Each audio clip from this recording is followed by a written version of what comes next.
ఈ కార్యక్రమం, ఈ బ్లడ్ బ్యాంక్, ఇతర సేవా కార్యక్రమాలు ఏది తలపెట్టినా సరే సజావుగా ముందుకు సాగడానికి మీరందరూ కూడా నేను సైతం అన్నట్లుగా మీరందరూ ముందుకు రావటం, కాబట్టి ఇది ఈ రోజున నిరంతర జీవనదిలాగా ఈ సేవా కార్యక్రమం సాగిపోతూ ఉంది. రేపు పొద్దున మనం ఎక్కడున్నా, ఎలా ఉన్నా, ఏమైనా ఈ సేవా కార్యక్రమం మాత్రం ఆగదు.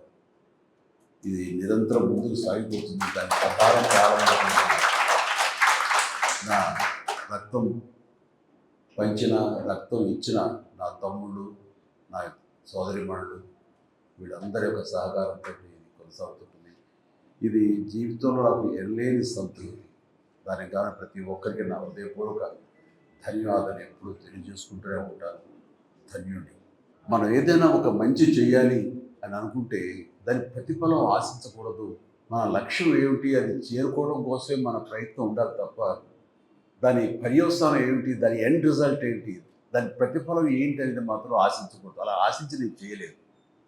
ఈ తలపెట్టినప్పుడు రక్తం అనేది ఇవ్వటం అనేది చాలా గగనం. ఎవరు ఇచ్చేవాళ్ళు కాదు, ఇవ్వడానికి మానసిక ధైర్యం కూడా లేదు. ఇస్తే ఏమైపోతాం, బలహీనపడిపోతామేమో అన్నట్టు ఇవ్వలేని పరిస్థితి.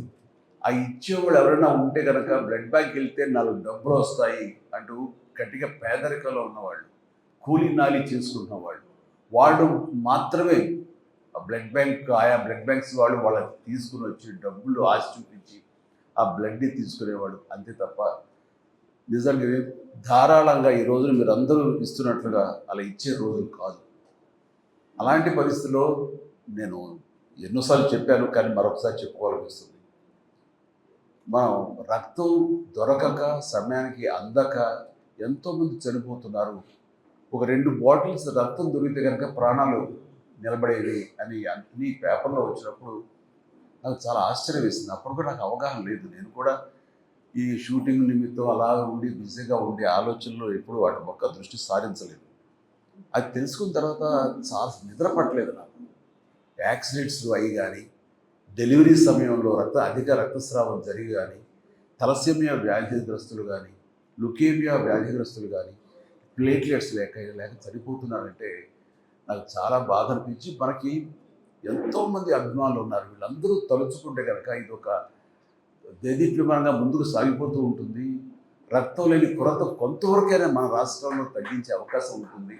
అంత పొటెన్షియాలిటీ ఉంది, అంత శక్తివంతులు వీళ్ళు అన్గైడెడ్ మిసైల్స్ లాంటి వాళ్ళు. వీళ్ళని గైడెడ్ అంటే సరైనటువంటి సక్రమంగా మార్గం చూపగలిగితే కనుక వీళ్ళందరూ కూడా అద్భుతమైన సమాజ సేవకులు అవుతారన్న స్ఫురణకు రావటం. నేను కొంతమంది మిత్రులతోటి వాళ్ళతోటి బ్లడ్ బ్యాంక్ స్థాపించాలి అంటాం. స్వామినాయుడు, నువ్వు పూర్తిగా దీనికి అంకితమై ఉండాలి అంటే తనతో ఉన్నటువంటి మిగతా అభిమానులకు ఉన్నటువంటి సత్సంబంధాల దృష్ట్యా వాళ్ళంతా నేను అనుకున్నాను, ఎంత నేను మోటివేట్ చేసినా, ఎంత వీడియోల ద్వారా, షార్ట్ ఫిల్మ్స్ ద్వారా, నా క్యాసెట్స్ ద్వారా, ఆడియో మెసేజ్ ద్వారా ఎంత ఇచ్చినా సరే వస్తారంటారా? ఎందుకంటే ఎవరి ప్రాణం వాళ్ళకి భయం.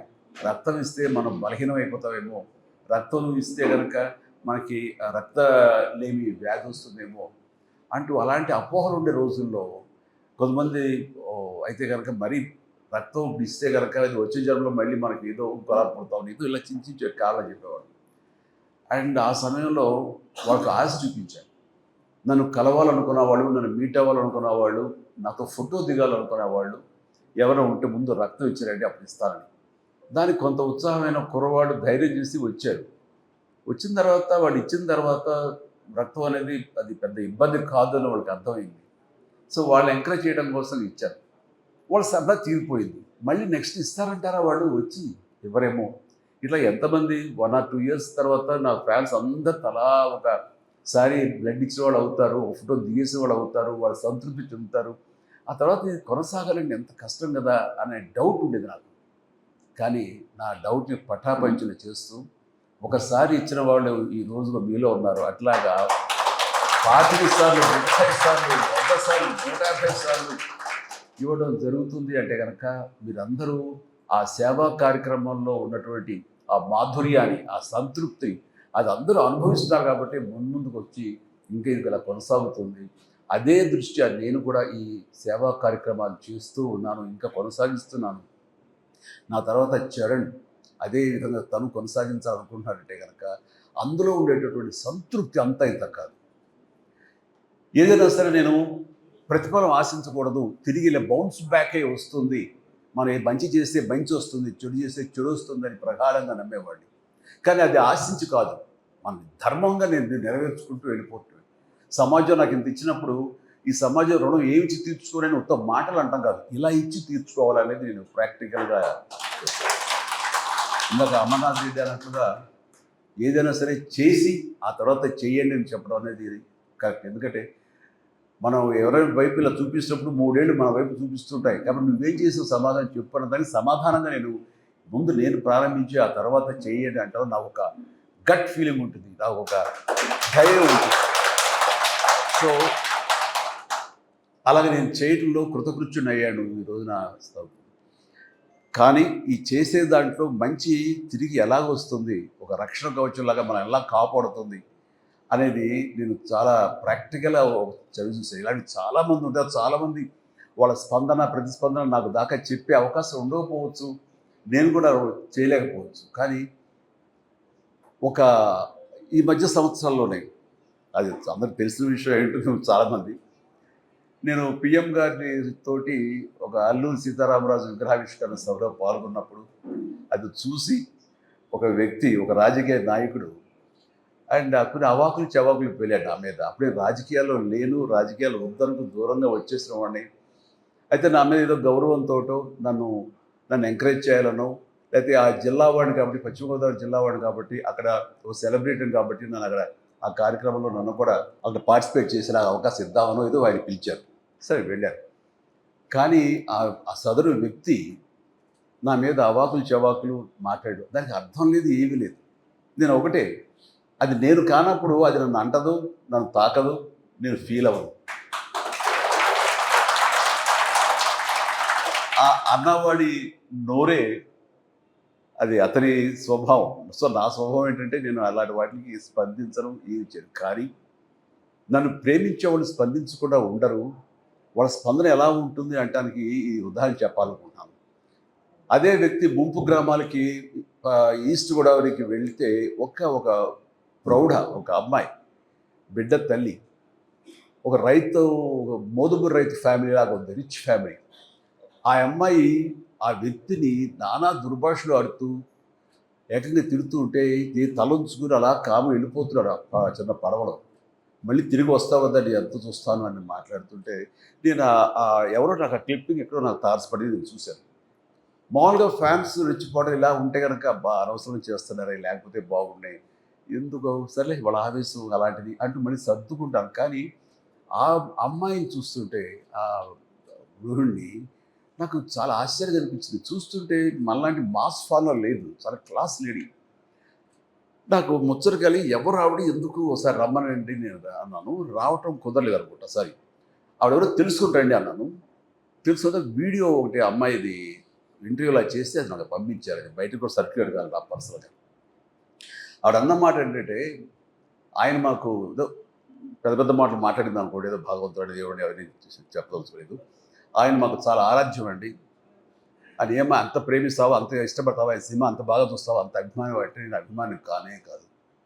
సినిమాలు అంత సినిమాలు చూస్తాను, అలాగే ఆయనతో చూస్తాను తప్ప అభిమానిగా నేనేం ప్రేమ పెంచుకోను. మరి ఏంటమ్మా ఒక మాస్ అభిమానం కంటే అంతగా నువ్వు రెచ్చిపోయావు అక్కడ ఏంటంటే, ఆయన నా బిడ్డకు ప్రాణం పోసాడండి అని చెప్పేసి ఒక 8 సంవత్సరాల బాబుని రమ్మని పిలిచి ఆడు కూర్చోబెట్టి వీడేనండి, వీడికి డెంగ్యూ వచ్చి రక్తం దొరకక ప్లేట్లెట్స్ తనకి ఇవ్వాల్సిన సమయంలో ఇవ్వలేక తను ఇంకొక 48 అవర్స్ 2 రోజుల్లో కనుక ఇవ్వకపోతే చచ్చిపోతాడు, నీరసించిపోయి మంచానికి అతుక్కుపోయాడు. ఇది పరిస్థితి. అక్కడ రాజమండ్రి కానివ్వండి, కాకినాడ కానివ్వండి, ఏ ప్రాంతంలో ఏ ప్రభుత్వ ఆసుపత్రులు కూడా ఎక్కడ చూసారు బ్లడ్ దొరకని పరిస్థితి. చూస్తూ బిడ్డ చచ్చిపోతున్నాడు. అదే ప్లేట్లెట్స్ ఉంటే కనుక బతుకుతాడు.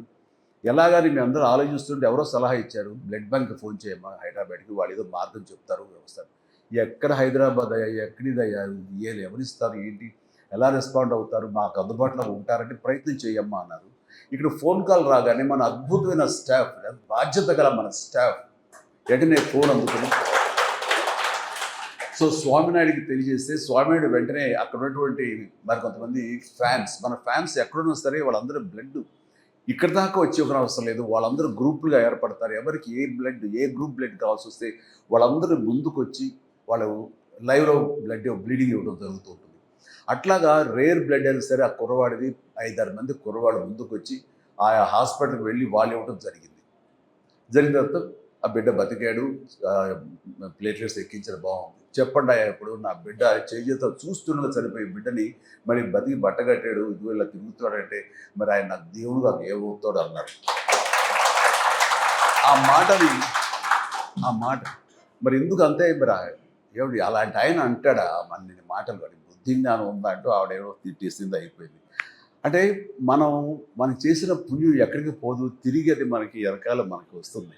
అందుకనే మీ అందరికి కూడా ఇలాంటి మంచి కార్యక్రమాలు మీరు చేయటం మూలంగా అది మీకు ఆశీస్సులు అయ్యి మీ బిడ్డల్ని, మీ తల్లిదండ్రులు, మీ ఇంటిని మీకు రక్షణగా ఉంటుంది. అందుకని ధర్మో రక్షిత రక్షత అంటారు. అట్లాగా మీరు మంచి పనులు చేస్తే అదే మంచి బౌన్స్ బ్యాక్ అయింది. Please do subscribe to Telugu Rajyam channel. Please do subscribe to Telugu Rajyam channel. Please do subscribe to Telugu Rajyam channel. Hi అండి, నేను మీ ఆర్పీని, నెల్లూరు పెద్దారెడ్డి చేపల పులుసు ఓనర్ని. మీరు తెలుగు రాజ్యం అనే ఈ యూట్యూబ్ ఛానల్ సబ్స్క్రైబ్ చేసుకుని మంచి మంచి వీడియోలతో వస్తారు. Thank you so much. Hi people, I'm Sonakshi Verma and you please watch Telugu Rajyam and please subscribe to the channel.